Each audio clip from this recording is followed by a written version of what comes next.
Estamos en Transilvania, en el corazón de los Montes Cárpatos, en el noroeste de Rumanía. Aquí se encuentra el origen del vampirismo, el mito del regreso de los muertos, basado en miedos y creencias ancestrales y en ciertas figuras míticas como la del conde Drácula. El viaje de hoy está marcado por esos miedos, pero también por ciertos ritos que en la actualidad siguen siendo reales. Rumanía está ligada a la imagen del vampiro por una serie de tradiciones populares muy antiguas y por una figura histórica del siglo XV, el personaje de Vlad Tepes, el empalador, famoso por las torturas que infligía a sus enemigos. El autor de Drácula, Bram Stoker, se inspiró en el personaje de Vlad y situó su novela en Transilvania. Más allá del mito del vampiro, Rumanía tiene una relación particular con los muertos y con los vivos. A veces la frontera entre los dos mundos es muy fina.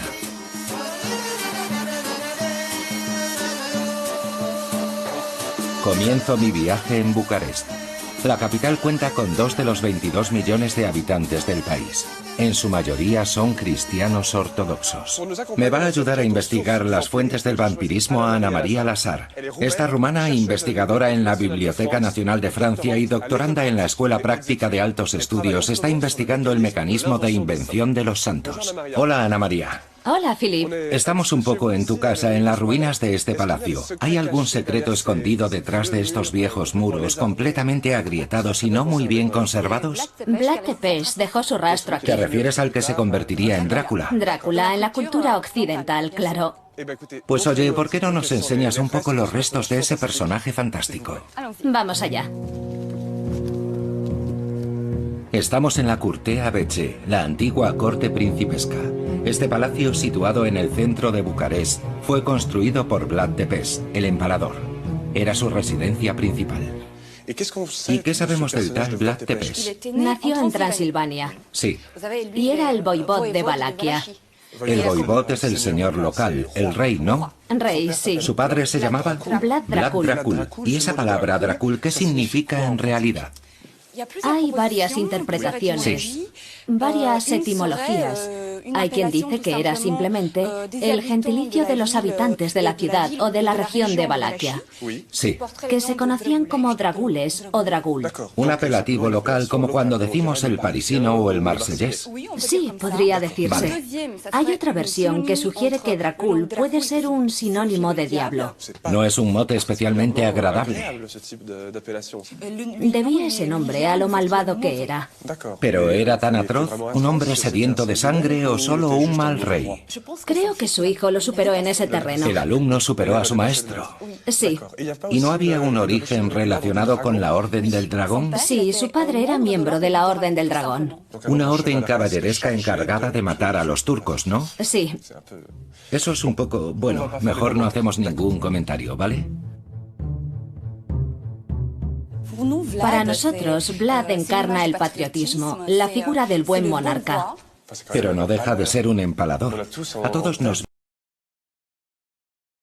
empalados por la boca o por el, digamos, trasero o por el vientre, plantados en las calles de Valaquia. Era un suplicio, bueno, su suplicio preferido. Sí. Lo hacía para poner orden en su reino. Y bajo su reinado se supone que había una moralidad perfecta, no había ni robos, ni violaciones, ni nada. Reinaba la armonía La social. armonía social. En realidad, quien describe a Vlad como un tirano sádico es la propaganda política de sus enemigos. Es el comienzo de una transformación que terminará creando el mito del vampiro. Y al final, ¿qué fue de nuestro querido Vlad? Estaba dirigiendo a su ejército, que estaba cargando contra las tropas turcas, cuando fue atravesado por varias lanzas. Hay relatos que nos hablan de su fin. ¿Y el cadáver lo enterraron allí mismo? El cadáver fue decapitado. Vale. En principio apareció en Snagov. Snagov es un monasterio. Es un monasterio.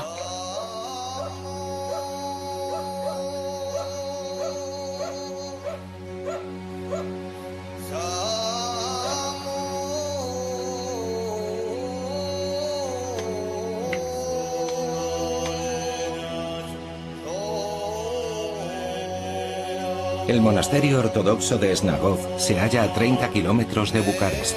Ha estado aislado en una isla durante años. Hoy se accede a él a través de un puente.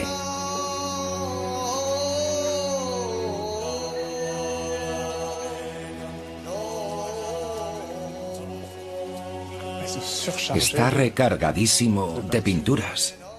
Es la costumbre en las iglesias rumanas.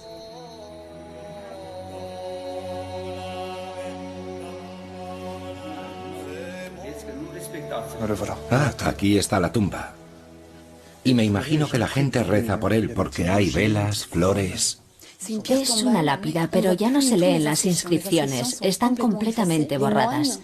Los monjes que vivían aquí en el siglo XIX presentaban la lápida como si fuera la de la tumba de Vlad Tepes. ¿Y la tumba ha sido abierta? En 1933 excavaron aquí y encontraron una tumba vacía. Luego excavaron más profundo y encontraron otra tumba que resultó estar llena de sorpresas. ¿Qué encontraron? ¿El cuerpo de un hombre? Sí. Hay algo que no encaja. Dices que encontraron un esqueleto, pero a él no lo habían decapitado. Es que no se seccionaba la cabeza. ¿Qué hacían? Le quitaban la piel de la cara y el cuero cabelludo y el pelo. Sí, una máscara facial con la cabellera. Sí, es una de las teorías. Pero eso se percibiría en el esqueleto. Sí, pero el esqueleto se pulverizó a los pocos minutos de abrirse la sepultura. Pues qué rabia. Sí, es frustrante. Hasta la vista, Vlad. La figura de Vlad Tepes es tan importante en Rumanía que hay otros monasterios que se disputan la localización de su tumba, pero nadie sabe dónde se encuentra exactamente.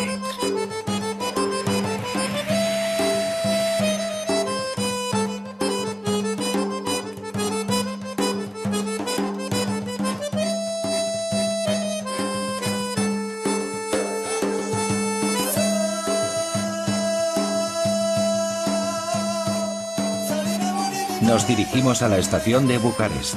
Vamos a coger el tren nocturno a Transilvania. Es la región donde la creencia en los muertos vivientes está más presente y la región natal de Ana María.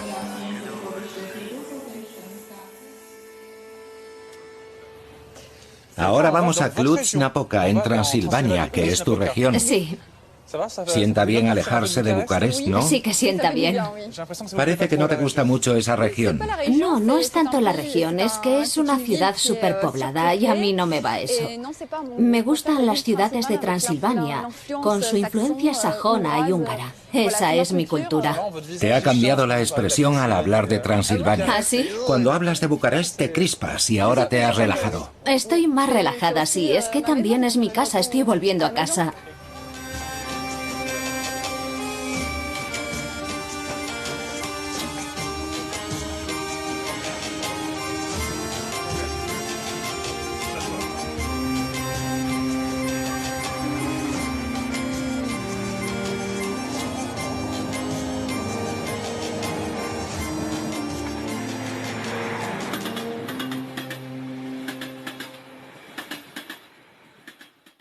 Al llegar a Cluj, en el corazón de la patria de los vampiros, Transilvania, nos dirigimos al cementerio. Algunos de estos muertos no lo están del todo, y hay tumbas cuyo contenido desaparece en nombre de ciertas creencias ancestrales. Ana María, estamos en el prototipo de cementerio de los Cárpatos, donde nace la leyenda de los vampiros. Me gustaría saber qué es lo que se esconde detrás de ese término tan genérico de vampiro, que es muy occidental. Como bien dices, la palabra vampiro no existe en el vocabulario rumano. Hay un término autóctono para los muertos vivientes. Sí. Para los chupasangres, que es strigoi. Strigoi, vale. Sí, ese es el término que usamos nosotros, que es el equivalente del término vampiro que se usa en Occidente. Los strigoi también pueden ser seres vivos, no es como en la cultura occidental, Sí. donde para ser vampiro antes hay que morir y luego volver a despertarse y salir de la tumba. Aquí también están los strigoi vivos que salen de su cuerpo como si fuera una tumba y asustan a la gente, a sus parientes y sus seres cercanos, y se comportan como los vampiros de Occidente. De acuerdo. Salvo que suelen salir de su cuerpo no de día, sino de noche.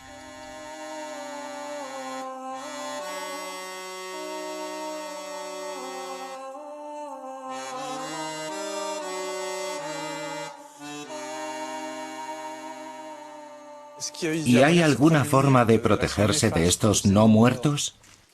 Sí, hay un remedio muy conocido en Occidente, que es el ajo. Ya. Pero también sirve la cebolla. ¿Pero qué haces? ¿Te los comes? ¿Te los pones en los sobacos? No. ¿O los llevas en los bolsillos? Te lo puedes comer, pero por lo general lo cuelgas en la entrada de las casas y en las ventanas. El estrigoi es un retornado que viene a parasitar la vida de sus allegados y chuparles la sangre. Entra en las casas que le son familiares y a menudo los primeros a los que ataca son sus seres más queridos.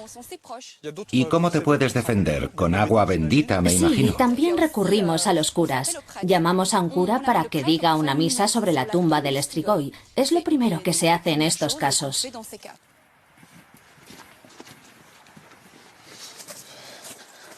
Cuidado, que resbala.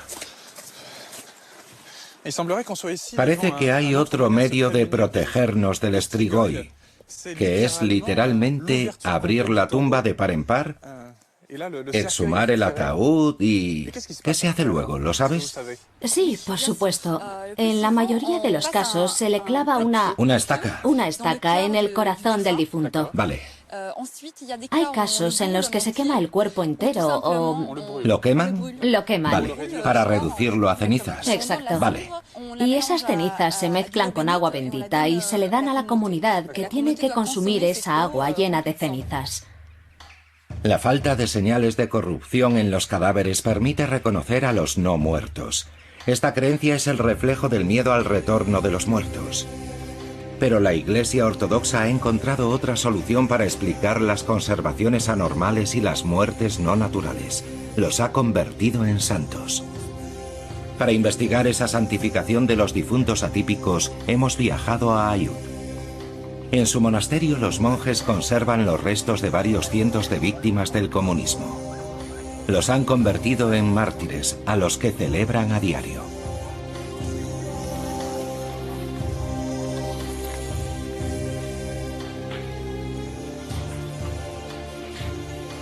Una vez más, los muertos no acaban de morir del todo, sino que reviven gracias a la fe. Padre, estos huesos son de gente que tuvo una muerte violenta, que no fue enterrada enseguida. Gente que estaba en fosas comunes. Por lo tanto, tenían todas las papeletas para convertirse en malos muertos, en no muertos, o sea, en estrigoi. ¿Por qué no les pasó eso? Veo que está sonriendo. Sí. Los cánones de la Iglesia Rumana Universal, escritos por los padres de la Iglesia, dicen que un hombre que muere en nombre de Cristo se convierte en mártir. No puede ser de otra forma. No se necesitan más pruebas para ser canonizado. Vale, veo que hay una fractura parietal en el lado derecho. Aquí también se ve que falta hueso. Y sobre todo, sí, la oreja. Aún queda un poco de materia orgánica, pero muy poca. Fue golpeado en la frente con unos clavos, pero no para penetrar en el hueso y perforarlo, solo para torturarlo. También recibió un fuerte golpe en la frente y en la parte occipital, que le arrancó un fragmento de cráneo en esa zona.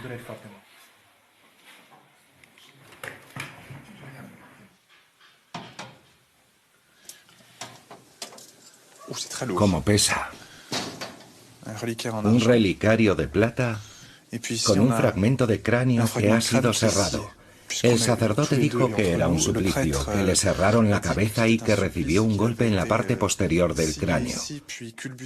En realidad, es solo la señal de que se le practicó una autopsia. Es un cráneo que ha sido autopsiado, y en esta otra cosa que nos enseñó el sacerdote lo mismo. ¿No fue torturado? En absoluto. No es por llevar la contraria a los dogmas de la religión ortodoxa, pero esta fractura en el hueso occipital, en la parte posterior del cráneo, y esta en la base de la nariz, son típicas de los restos que han sido enterrados. Y estos agujeros han sido causados por unas raíces. Esto no lo haría un clavo ni nada similar. Pero es interesante, desde un punto de vista científico para mí y moral y religioso para ti, ver cómo se han interpretado desde el nacionalismo y la religión unos restos mortales que presentan unas lesiones de lo más anodinas y que observamos en un montón de esqueletos arqueológicos o no. ¿Y eso basta para dudar de su poder? Ah, no, no, no. Ahí ya la ciencia forense o antropológica no tiene nada más que decir. Vale. Yo me limito a describir lo que veo. Solo puedo afirmar que mis observaciones son compatibles con una descomposición natural, sin intervención divina. Luego lo que es el poder curativo de estos huesos, porque son huesos, no momias, ahí ya no puedo afirmar nada.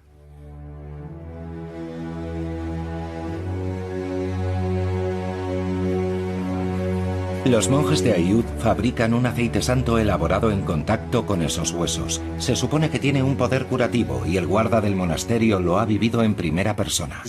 ¿Tú crees en el poder curativo de los huesos?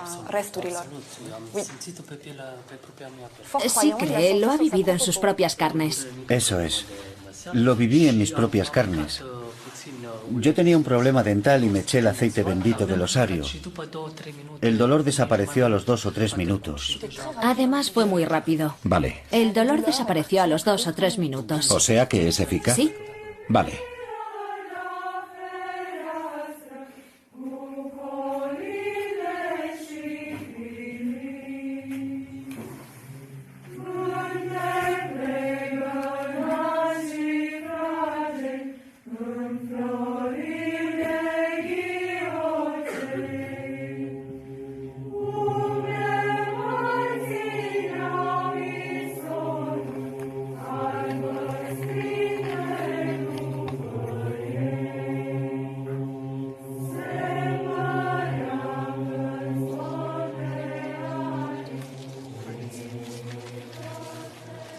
Estábamos cantando a la gloria de esos mártires, del sufrimiento que padecieron y de su sacrificio por nuestra religión. Sí. Cantamos a su memoria. Me parece que es importante y que ellos lo saben apreciar.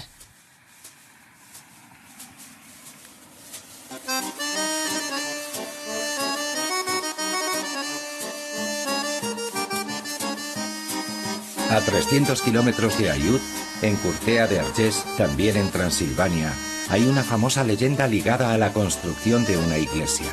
Una mujer fue sepultada viva tras sus muros. Se dice que su fantasma aún deambula por el edificio. Así que hay un fantasma oculto tras estos muros. Sí, vamos a pedir a los monjes y a los curas que nos lo confirmen. Quizá hayan tenido un encontronazo por la noche con el fantasma. Con el Strigoi. El Strigoi de Curtea de Argés, sí.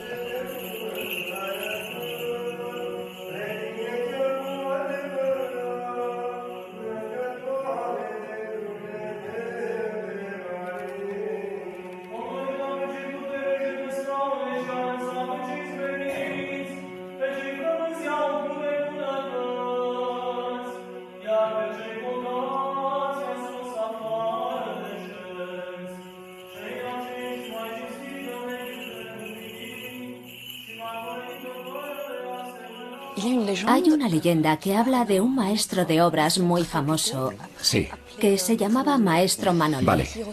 Y que recibió la orden de construir un monasterio en este lugar. Sí. Pero todo lo que construía durante el día con sus 10 obreros...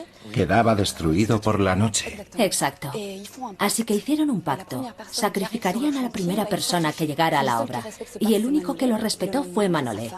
Al día siguiente, su mujer Ana vino para dar de comer a los obreros y al propio Manolé. Y él la cogió en brazos y la emparedó viva. Un sacrificio humano, literalmente. Exacto. ¿Y funcionó o no? Funcionó. Vale. Aparentemente. Al poco tiempo el monasterio estaba construido. Así que este lugar y las campanas que estamos oyendo están ligados literalmente a ese sacrificio. Exacto. A esa vida truncada. Gracias a Ana, el monasterio es tal y como lo vemos hoy.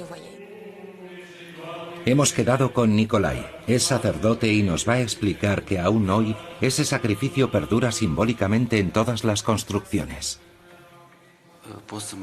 En Rumanía tenemos una tradición que aún pervive, y es que cada vez que se construye una casa, se mide a las personas que van a vivir en ella, y se entierra un hilo de una longitud equivalente en los cimientos de la nueva casa. Se puede decir casi que es un sacrificio humano Exacto. en efigie. Eso es.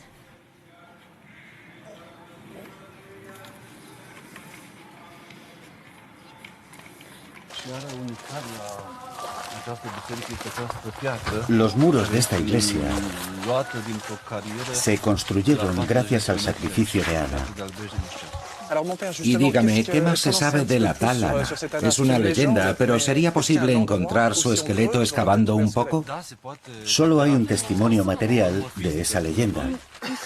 Es la inscripción de ese muro a Ana, la única mujer de Manolé, la mujer cuyo sacrificio permitió la construcción de esta iglesia.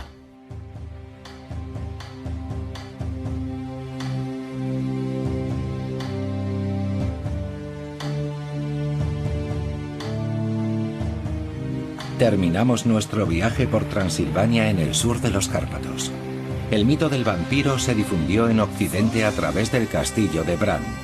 Profundamente romántico, este castillo medieval inspiró a numerosos artistas, desde Bram Stoker hasta Francis Ford Coppola.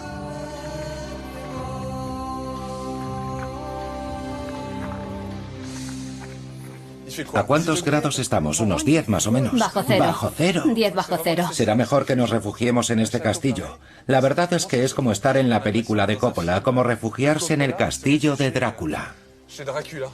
Es solo por el estilo, porque Vlad Tepes jamás pisó este castillo. Históricamente no hay ninguna constancia de su presencia en este castillo.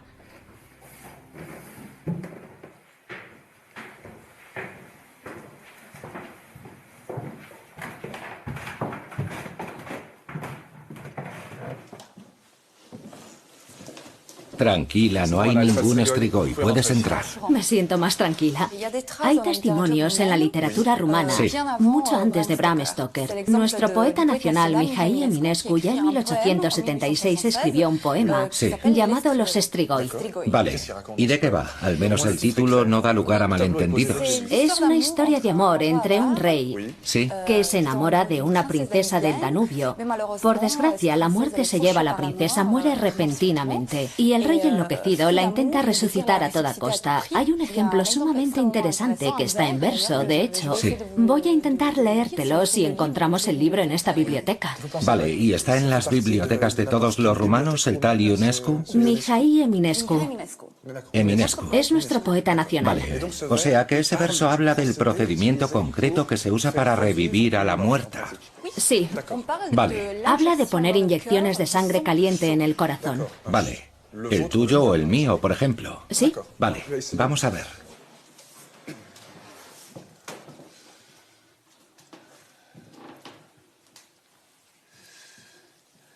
Eminescu. Hay uno aquí.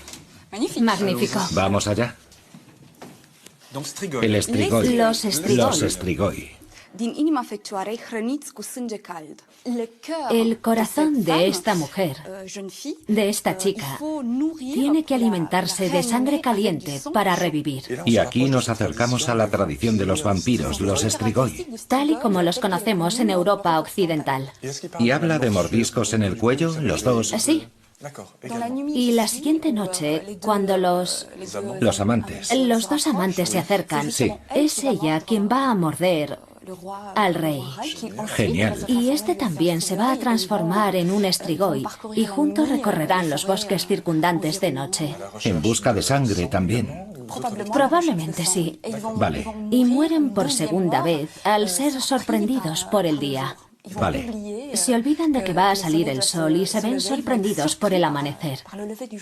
Ya estaban ahí todos los tópicos que luego utilizó Bram Stoker. Todos los atributos de un Strigoi. Así que no fue él quien inventó el estilo literario de los vampiros. En 1876 nosotros ya teníamos esa clase de relato romántico. Vale.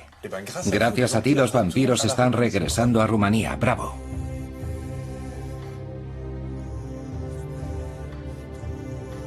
Ya sean vampiros, santos o sacrificados, todos esos difuntos retornados son la expresión de un terror ancestral, el miedo al regreso de los muertos.